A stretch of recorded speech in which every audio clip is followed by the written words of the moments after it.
Hello, ഞാൻ എന്തോ കഴിക്കുന്നതെന്നല്ലേ? ഞാൻ കഴിക്കുന്നത് അലുവ. അലുവ എന്ന് പറയുമ്പോൾ നമ്മുടെ നാട്ടിലെ അലുവയല്ല, ഇത് നമ്മുടെ അറബ് നാട്ടിലെ ഒരു അലുവയാണ്. പേര് ഒമാനി അലുവ. സ്വീറ്റ്സ് ഒന്നും എനിക്ക് വലിയ താല്പര്യമില്ലാത്ത ഒരാളാണ്. നമ്മുടെ നാട്ടിലെ അലുവ പോലെയല്ല, അതിനെക്കാട്ടും അടിപൊളിയാണ്. കാരണം നാട്ടിൽ എനിക്ക് അലുവ അങ്ങനെ വലിയ പ്രിയം ഇല്ല. എനിക്ക് അലുവ കഴിക്കാനേ എനിക്ക് ഇഷ്ടമല്ല. പക്ഷെ ഈ ഒരു അലുവ ഉണ്ടല്ലോ എൻ്റെ പൊളിയാ.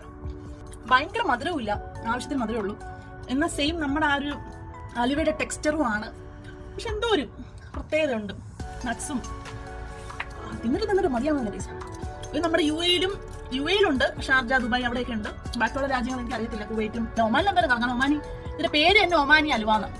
ഇത് അടിപൊളി ടേസ്റ്റ് ഉണ്ട്. അപ്പം ഇവിടെ ഉള്ള എല്ലാവരും ഇതൊന്ന് ട്രൈ ചെയ്ത് നോക്കുക. ചിലപ്പോൾ ചില ആൾക്കാർക്ക് കണ്ടിട്ടുണ്ടാവും, കഴിച്ചിട്ടുണ്ടാവും.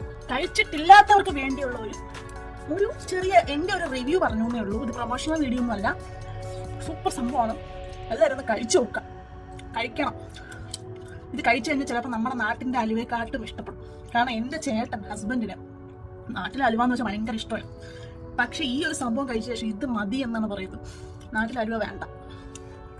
ഇത് കളിയാക്കി പറഞ്ഞല്ല, പക്ഷെ എന്തോ ഒരു പ്രത്യേക ടേസ്റ്റ് ഉണ്ട് നമ്മുടെ നാട്ടിനെക്കാട്ടും. ഇത് മിക്കവാറും ഞാൻ തിന്ന് മുഴുവൻ ഞാൻ തന്നെ കല്യാണ്. അലുവ ഇഷ്ടപ്പെടുന്നവർ ഇതൊന്ന് ഒമാനി അലുവ എന്ന പേരുള്ള ഈ ഒരു ഹൽവ ട്രൈ ചെയ്ത് നോക്കൂ. ഇതാണ് സംഭവം. നിങ്ങൾക്ക് എന്തായാലും ഇഷ്ടപ്പെടും. അലുവയൊക്കെ ഇഷ്ടപ്പെടുന്നവർക്ക് എന്തായാലും ഇഷ്ടപ്പെടും. മധുരം ഇഷ്ടപ്പെടുന്നു. അതിനകത്ത് പിസ്താഷ്യോ അങ്ങനെ കുറേ സംഭവങ്ങളുണ്ട്, കാഷ്യൂ എല്ലാം ഇട്ടിട്ടുണ്ട്. പേര് പറക്കണ്ട, ഒമാനി ഹൽവ.